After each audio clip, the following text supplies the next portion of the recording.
Boa tarde.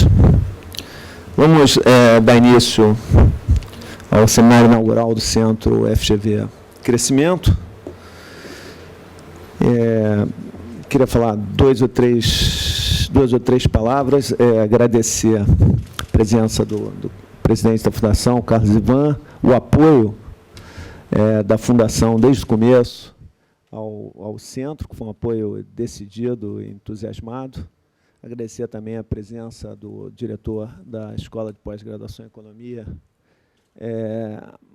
da Fundação Getúlio Vargas, o professor Rubens Cisne, que também tem nos apoiado bastante. O Centro é um centro que formalmente está ligado à presidência, mas em coração e espírito é um centro da IPGE. Nós somos todos IPGeanos na maneira de pensar e na maneira de olhar a economia.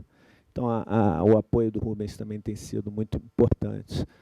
O Centro, na verdade, ele é uma continuação da pesquisa e das ideias que nós tínhamos, só que agora a gente tem como uma missão persegui-lo, esses objetivos de estudos na área de crescimento e desenvolvimento, de uma maneira um pouco mais concentrada, de uma maneira um pouco mais focada e também de uma forma mais aplicada, né? A gente tem trabalhos de todos os tipos e agora a gente, com o Centro, pretende ir ao encontro de um dos objetivos da missão da Fundação Getúlio Vargas, que é contribuir para o desenvolvimento socioeconômico do Brasil, e eu acho que o Centro pretende agir ativamente nesse sentido, e também na internacionalização e na inserção internacional da Fundação Getúlio Vargas. Nosso Centro, no momento, a gente tem 3 pesquisadores, eu, João Vitor Isler e o Roberto Castelo Branco, e temos um grupo grande já de pesquisadores associados que são ou coautores nossos ou pessoas que têm muita afinidade e têm uma história de trabalhos com a gente. Eu tenho, por exemplo, 2 coautores meus, João Vitor convidou o Robert Engel, que é o Prêmio Nobel de Economia, ele é um pesquisador associado e é coautor do João. Então, é a nossa ideia. O próximo seminário nosso é um seminário internacional sobre os BRICS, e 2 dos pesquisadores associados internacionais vão participar. Então, o nosso objetivo não é simplesmente continuar as pesquisas que a gente já fazia, é a gente focá-la em crescimento e desenvolvimento com um approach mais aplicado e buscar uma inserção mais forte, internacional, da Fundação Getúlio Vargas nessas áreas. Dito isso, eu queria passar a palavra para o presidente da Fundação Getúlio Vargas, Carlos Ivan Simões Leal. Bom dia a todos.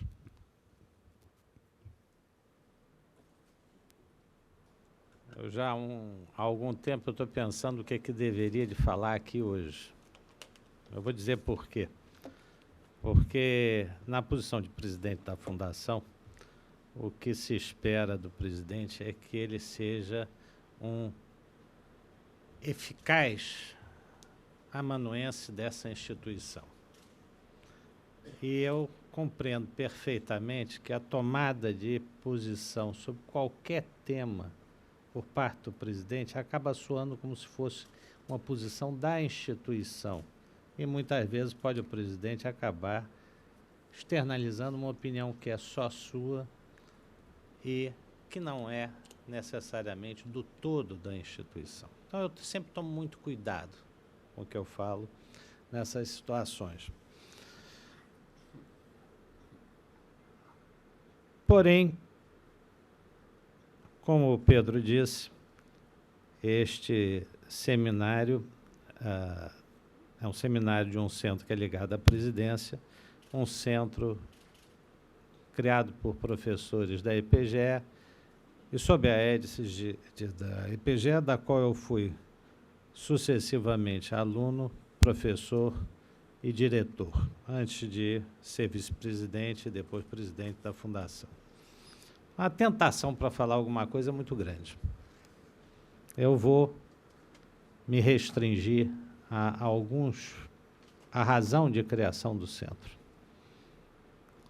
É o melhor jeito de eu falar tudo e não falar nada que possa ser interpretado como opinião da Fundação, quando, na verdade, é apenas opinião minha.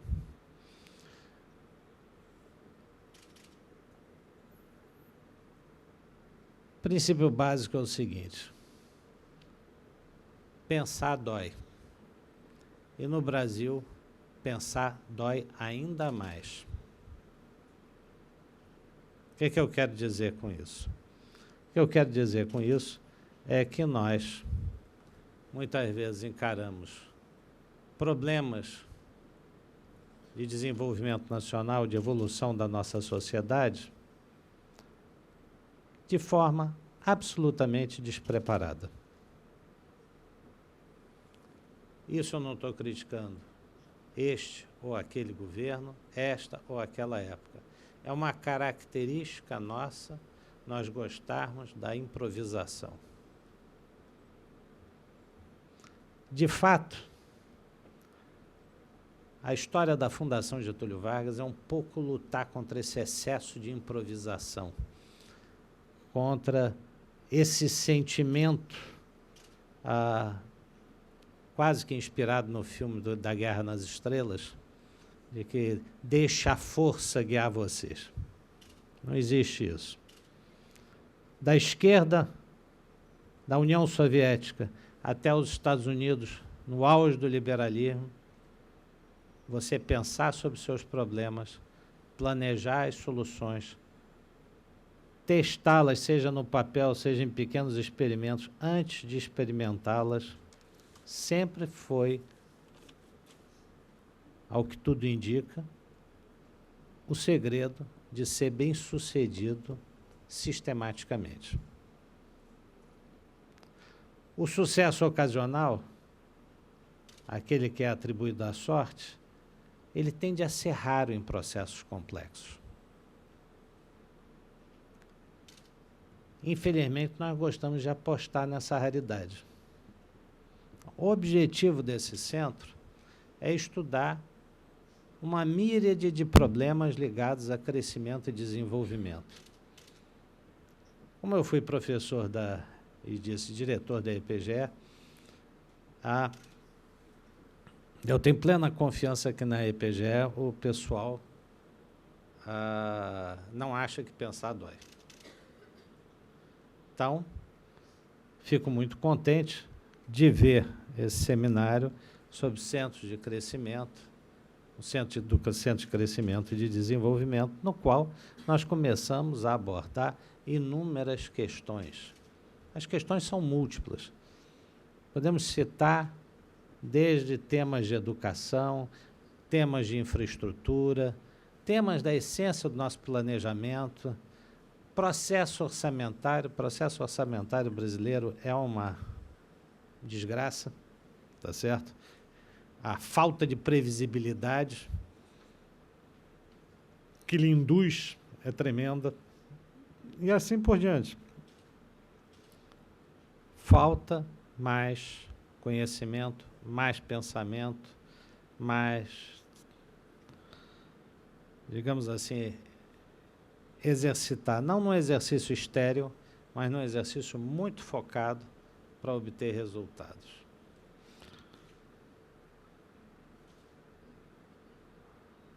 Nisso, nós estamos fazendo o quê? Nós estamos voltando a uma tradição que precede e é criadora da própria Fundação. Uma tradição que várias das nossas áreas têm seguido. Uma tradição que remonta à introdução da ideia muito simples de se estudar um problema antes de se tomar uma decisão. Por incrível que pareça, um dia isso foi introduzido no Brasil. Por quem? Por um homem hoje esquecido, o Visconde do Rio Branco. Criador do quê? Da Escola Politécnica. Também presidente do Conselho de Estado. Isso é uma coisa que nós temos 100 anos de resultados esparsos, mas que em alguns momentos permitiram ao Brasil crescer 7% ao ano durante quase 60 anos. Hoje nós vivemos um contexto democrático e durante muito tempo foi jogado fora a ideia de que nós precisávamos pensar. Isso não é verdade. É justo o contrário. A democracia exige uma responsabilidade na tomada de decisões que só pode ser feita se você tiver pensado sobre os problemas adequadamente. Alguns dos problemas que nós vamos enfrentar, estamos enfrentando, são absolutamente não triviais. Não é subir a taxa de juros, descer a taxa de juros, não é baixar a tarifa, é um conjunto de coisas ao mesmo tempo. Não é equilíbrio parcial, para aqueles que gostam de uma linguagem de economia. É equilíbrio geral, e é equilíbrio geral no tempo, com informação incompleta sobre o futuro. Tem tomada de risco.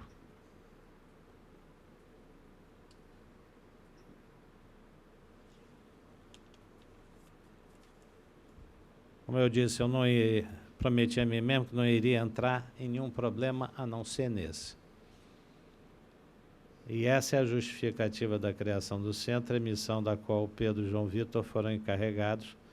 É claro, eu coloquei também meu antigo professor Roberto Castelo Branco, para, com benefício da sua jovem experiência também,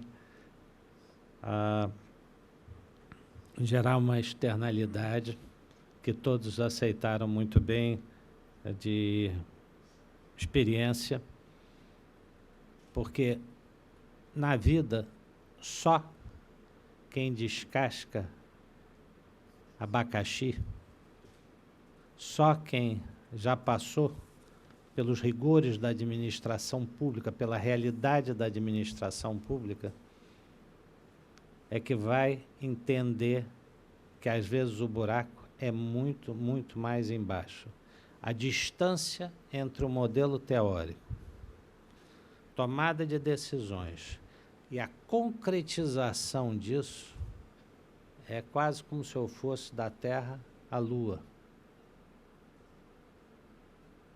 Eu estou cansado de ver discurso, acho que todos nós estamos cansados de ver discurso de grandes metas anunciadas e grandes volumes de dinheiro. Nos últimos 30 anos eu só tenho ouvido isso. Grandes ideias. Nós temos que ter um pouco mais de profundidade. A profundidade está no detalhe. O diabo mora nos detalhes. Termino, então, cumprimentando o Pedro, o João Vitor e o Roberto por esse início hoje, primeiro seminário do Centro de Crescimento e Desenvolvimento. Cumprimento também a IPGE, na pessoa do seu diretor Rubens Cisne, e cumprimento todos os presentes, desejando que a discussão aqui seja, sobretudo para os mais jovens, uma fonte de aprendizado relevante. Só tem problema quem faz, quem não faz não tem problema, tá certo? Agora, ninguém diz o seguinte, que você precisa ter problema ao fazer, tá certo? Você pode ter menos problemas se você pensar antes de fazer, isso ninguém diz. Se você se planejar, se você pensar, você vai conseguir fazer as coisas melhor, ou pelo menos vai ter uma chance de errar menos. Isso nós temos ainda como nação que passar essa fase do heroísmo, da emoção, da comoção, que é muito brasileira. Tem dominado as nossas conversas há mais de 30 anos e, infelizmente, nós não somos mais o país que crescia 7% ao ano, nós somos um país crescendo esse ano de 2014, 0,1%. Não vou entrar em... Não há crítica nenhuma aqui, tem outros fatores que afetam, Mas, evidentemente, a observação ano após ano indica que nós não estamos mais na mesma trajetória. E cumpre perguntar, por quê? Então, deixando as explicações para aqueles que são mais preparados do que eu deixo aqui a palavra com o Pedro. Não sei se vou Rubens quer passar a palavra para o professor Rubens Cirne, diretor da EPGE. Eu gostaria de agradecer ao presidente, não apenas pelo suporte ao centro, mas também por vislumbrar, há um tempo atrás, a importância que teria esse assunto nos dias de hoje. Registrar o agradecimento ao professor João Vitor Isler, que não está aqui, mas está aqui conosco em pensamento e em trabalhos, o professor Pedro Cavalcante, que alia, o que é raro, né, o talento acadêmico com a iniciativa de empreender debates, iniciativas variadas, sempre objetivando colocar a economia a serviço do país, a serviço das pessoas. E eu também, meu caro professor Roberto Castelo Branco, que talvez alguns de vocês não saibam, mas foi o primeiro doutor formado pela EPGE. Isso aí deve ter pelo menos uns 10 anos, né, Roberto? 7. Primeiro do Brasil. Primeiro do Brasil. Primeiro do Brasil, exato, primeiro doutor do Brasil. Deixa eu passar só uma mensagem, uma historinha pequena. Há muito tempo atrás, eu estava em Chicago e fazendo um trabalho sobre a inflação no Brasil, sobre imposto inflacionário, que era muito elevado, agora é bem mais baixo. Hoje, na última sessão, vai haver um debate com algumas pessoas, talvez esse tema venha à tona. E o Roberto Lucas virou-se para mim e falou assim, por que você está preocupado com esse assunto de imposto inflacionário, transferências inflacionárias?